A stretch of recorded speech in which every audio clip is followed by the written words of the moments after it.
que faço uma pergunta ao doutor Leonardo Pantaleão dentro da programação e dentro do tema que nós escolhemos, ou seja, a absolvição de Oscar Maroni. Por favor.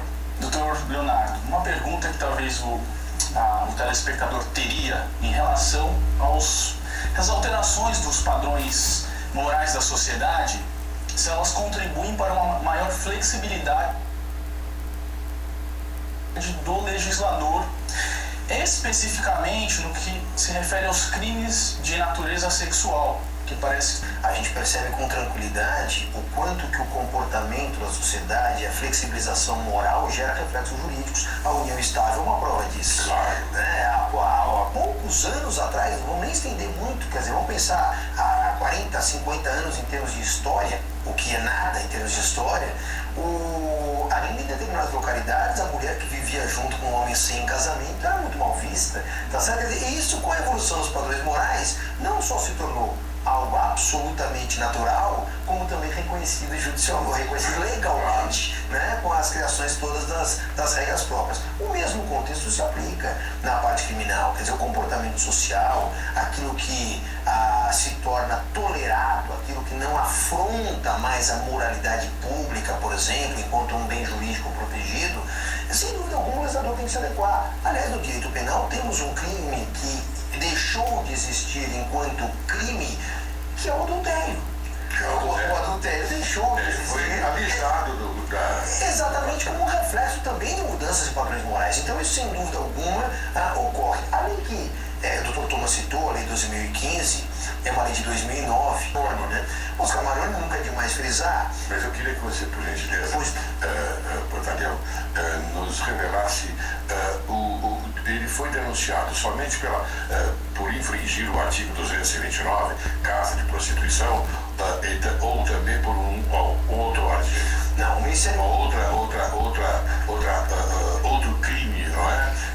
Aventado na denúncia. Isso, a denúncia imputava a ele a prática de 4 crimes, que era um crime de casa de prostituição, favorecimento à prostituição, Favorecimento ao 228. que é o 228 do Código Penal, imputava a ele também o tráfico interno de pessoas, sob a alegação de que ele traria pessoas de outros estados para vir se prostituir aqui em São Paulo, né?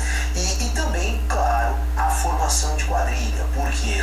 Porque o Ministério Público denunciou na oportunidade não só o Maroni como a sua esposa e também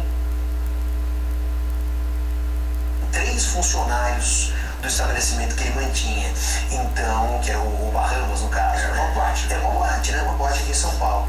Que estávamos adiante disso. E, basicamente, o que sustentamos para afastar a prática do crime de casa de prostituição, porque só fazendo um pequeno atuou com esse entendimento e afastou, então, a prática da casa de prostituição. No que se refere ao crime de favorecimento à prostituição, também na visão do leigo é perfeitamente compreensível de que se entenda que um estabelecimento daquela natureza, como existem outros também, não só em São Paulo como pelo Brasil, favoreçam a prática da prostituição. Na visão do leigo é perfeitamente admissível esse raciocínio, mas na visão técnico-jurídica não é. Por quê? Porque a tipicidade correta desse entendimento no artigo 228 seria no sentido de que facilitar a prostituição tem que ser a uma pessoa determinada. Você colocar uma determinada pessoa no mundo da prostituição ou impedir com que ela dele se retire. Tá claro? Quer dizer, então você não pode ter como vítima pessoas indeterminadas num crime de favorecimento à prostituição. Então essa foi... Claro, tem que ser direcionado a alguém.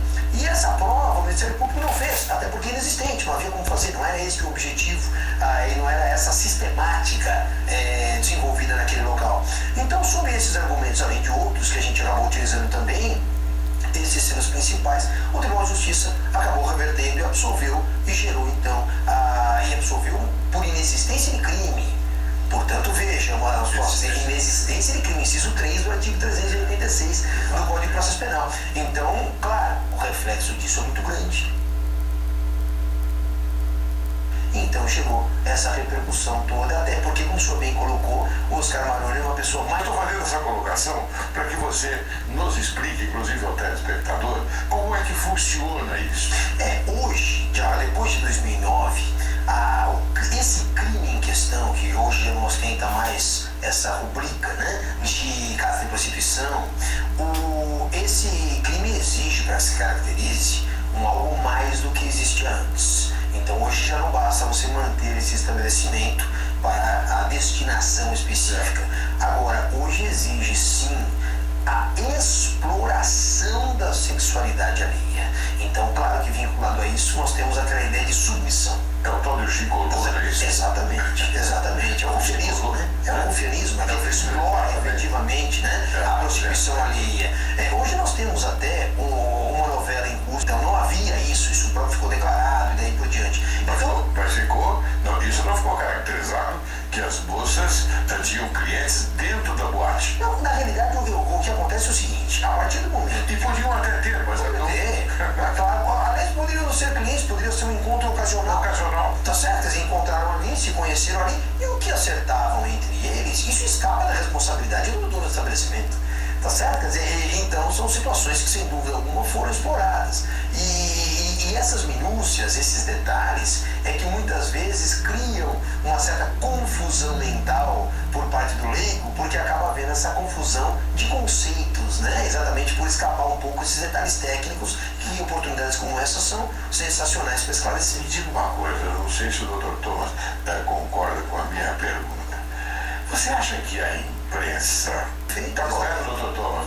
É exatamente essa equação, é aquilo que eu digo sempre. Para que um comportamento humano seja considerado criminoso, ele tem que se adequar a uma equaçãozinha muito simples, que é aquela que eu sempre digo: crime é igual a fato típico mais antijurídico mais culpável.